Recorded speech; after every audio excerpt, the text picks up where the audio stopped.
নমস্কার, আপনাদের হচ্ছে নিউজ লাইন। বাজেটের প্রতিলিপি পুড়িয়ে বিক্ষোভ দেখালো বাম শ্রমিক সংগঠন।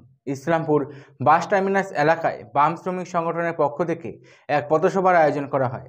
বাম শ্রমিক সংগঠনের বিভিন্ন নেতৃত্বরা এই পথসভায় উপস্থিত ছিলেন। সিআইটিসি-ইউসি উত্তর দিনাজপুর জেলা সম্পাদক বিকাশ দাস বলেন, এই বাজেট সাধারণ মানুষের স্বার্থে হয়নি। কেন্দ্রীয় বাজেটকে এভাবেই বললেন এবং বিরোধিতাও করেন। সহ্য করছেন যে আমাদের দেশের অধিবাসীকে, আমাদের দেশের জন্মগত মানুষকে, যারা আমেরিকার প্রবাসী, তাদেরকে কোমরে দড়ি দিয়ে শেকল পরিয়ে আমাদের। আপনি জাতীয়তাবাদের কথা বলেন, আপনি সুপার পাওয়ার হতে চলেছেন, আর আপনি ট্রাম্পের মুখের উপর একটা কথা বলতে পারছেন না। আপনি প্রতিবাদ জানাবো। এই বাজেট জ্বালিয়ে দাও, পুড়িয়ে দাও, জ্বালিয়ে দাও, পুড়িয়ে। এই বাজেট মানছি না। অ্যাকচুয়ালি গতকাল সারা রাজ্যে সিআইটিউর নেতৃত্বে অন্যান্য গণসংগঠনকে সঙ্গে নিয়ে বামপন্থী মতাদর্শ গণসংগঠনগুলি যেগুলো আছে তাদেরকে নিয়ে কেন্দ্রীয় সরকারের যে বাজেট গত 1 তারিখে যেটা সংসদে পেশ করেছেন তার বিরুদ্ধে তার যে কর্পোরেট নীতি, তার যে জনস্বার্থ বিরোধী নীতি, সেগুলোকে তুলে ধরেই হচ্ছে যে আমরা যে বাজেটের কপি, সেই কপিকে হচ্ছে যে এরকমই একটা কপিকে আজকে আমরা পুড়িয়েছি।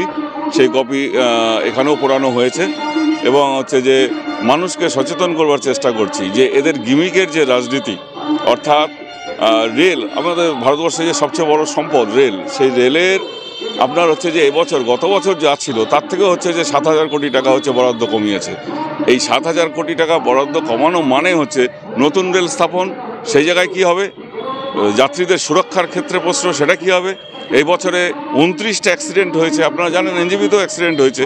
তাহলে এই সুরক্ষা খাত কোথায় গেল? এদিকে হচ্ছে যে গায়ে রং চড়িয়ে নম ভারত, বন্দে ভারত এইগুলো ট্রেন চালু করা হচ্ছে, কিন্তু প্যাসেঞ্জার্সের যে অসুবিধাগুলো আছে, যাত্রীদের নিরাপত্তার কথা যেটা আছে, সেটা কিন্তু আধারে রয়ে গেল। অপরদিকে এই বাজেটকে বলা হচ্ছে জনমুখী বাজেট। কী করে জনমুখী বাজেট?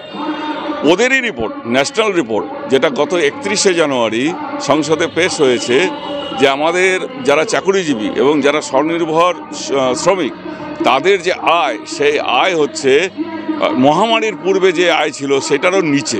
তো স্বাভাবিকভাবে এটা একটা গিমিক দেওয়ার রাজনীতি। আয় নেই, কর্মী সংকোচন হয়েছে, এমপ্লয়মেন্ট হয়নি, সেখানে 12 লাখ টাকা অবধি কর ছাড়। কাদের কথা ভেবে? বিহারের রাজনীতির কথা ভেবে, বিহারে ভোটের কথা ভেবে, দিল্লিতে মিডল ক্লাসদের ভোটের কথা ভেবে, এই সমস্ত ভেবে করা হয়েছে।